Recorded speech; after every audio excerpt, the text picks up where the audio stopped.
तीन मछलियां, पंचतंत्र की कहानी। एक नदी के किनारे उसी नदी से जुड़ा एक बड़ा जलाशय था। जलाशय में पानी गहरा होता है, इसलिए उसमें काई तथा मछलियों का प्रिय भोजन जलीय सूक्ष्म पौधे उगते हैं। ऐसे स्थान मछलियों को बहुत रास आते हैं। उस जलाशय में भी नदी से बहुत सी मछलियां आकर रहती थी। अंडे देने के लिए तो सभी मछलियां उस जलाशय में आती थी। वह जलाशय लंबी घास व झाड़ियों द्वारा घिरा होने के कारण आसानी से नजर नहीं आता था। उसी में तीन मछलियों का झुंड रहता था। उनके स्वभाव भिन्न थे। अन्ना संकट आने के लक्षण मिलते ही संकट टालने का उपाय करने में विश्वास रखती थी। प्रत्यु कहती थी कि संकट आने पर ही उससे बचने का यत्न करो। यद्दी का सोचना था कि संकट को टालने या उससे बचने की बात बेकार है। करने कराने से कुछ नहीं होता, जो किस्मत में लिखा है वह होकर रहेगा। एक दिन शाम को मछुआरे नदी में मछलियां पकड़कर घर जा रहे थे। बहुत कम मछलियां उनके जालों में फंसी थी, अतः उनके चेहरे उदास थे। तभी उन्हें झाड़ियों के ऊपर मछलीखोर पक्षियों का झुंड जाता दिखाई दिया। सबकी चोंच में मछलियां दबी थी। वे चौंके। एक ने अनुमान लगाया, दोस्तों, लगता है झाड़ियों के पीछे नदी से जुड़ा जलाशय है, जहां इतनी सारी मछलियां पल रही हैं। मछुआरे पुलकित होकर झाड़ियों में से होकर जलाशय के तट पर आ निकले और ललचाई नजर से मछलियों को देखने लगे।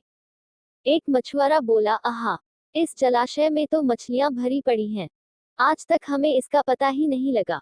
यहाँ हमें ढेर सारी मछलियां मिलेंगी। दूसरा बोला। तीसरे ने कहा, आज तो शाम घिरने वाली है, कल सुबह ही आकर यहाँ जाल डालेंगे। इस प्रकार मछुआरे दूसरे दिन का कार्यक्रम तय करके चले गए। तीनों मछलियों ने मछुआरे की बात सुन ली थी। अन्ना मछली ने कहा, साथियों, तुमने मछुआरे की बात सुन ली। अब हमारा यहाँ रहना खतरे से खाली नहीं है। खतरे की सूचना हमें मिल गई है। समय रहते अपनी जान बचाने का उपाय करना चाहिए। मैं तो अभी ही इस जलाशय को छोड़कर नहर के रास्ते नदी में जा रही हूँ।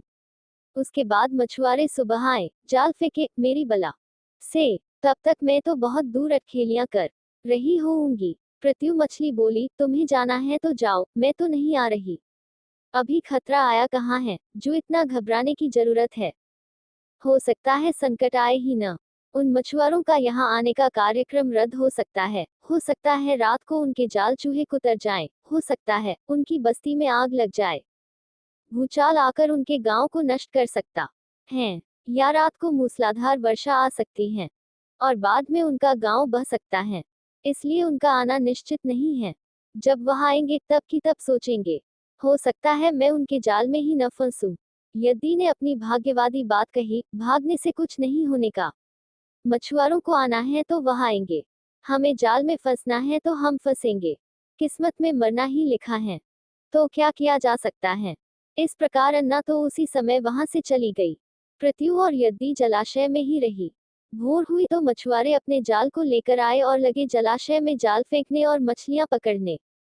प्रत्यु ने संकट को आए देखा तो लगी जान बचाने के उपाय सोचने। उसका दिमाग तेजी से काम करने लगा। आसपास छिपने के लिए कोई खोखली जगह भी नहीं थी। तभी उसे याद आया कि उस जलाशय में काफी दिनों से एक मरे हुए ऊदबिलाव की लाश तैरती रही है। वह उसके बचाव के काम आ सकती है। जल्दी ही उसे वह लाश मिल गई। लाश सड़ने लगी थी। प्रत्यु लाश के पेट में घुस गई और सड़ती लाश की सड़ांध अपने ऊपर लपेटकर बाहर निकली। कुछ ही देर में मछुआरे के जाल में प्रत्यु फंस गई। मछुआरे ने अपना जाल खींचा और मछलियों को किनारे पर जाल से उलट दिया। बाकी मछलियां तो तड़पने लगी, परंतु प्रत्यु दम साध कर मरी हुई मछली की तरह पड़ी रही। मछुआरे को सड़ांध का भपका लगा तो मछलियों को देखने लगा। उसने निश्चल पड़ी प्रत्यु को उठाया और सूंघा, आग, यह तो कई दिनों की मरी मछली है, सड़ चुकी हैं। ऐसे बड़बड़ाकर बुरा सा मुंह बनाकर उस मछुआरे ने प्रत्यु को जलाशय में फेंक दिया। प्रत्यु अपनी बुद्धि का प्रयोग कर संकट से बच निकलने में सफल हो गई थी। पानी में गिरते ही उसने गोता लगाया और सुरक्षित गहराई में पहुंचकर जान की खैर मनाई। यद्दी भी दूसरे मछुआरे के जाल में फंस गई थी और एक टोकरे में डाल दी गई थी। भाग्य के भरोसे बैठी रहने वाली यद्दी ने उसी टोकरी में अन्य मछलियों की तरह तड़प तड़प कर प्राण त्याग दिए। सीख, भाग्य भी उन्हीं का साथ देता है जो कर्म में विश्वास रखते हैं और कर्म को प्रधान मानते हैं। भाग्य के भरोसे हाथ पर हाथ रखकर बैठे रहने वाले का विनाश निश्चित है।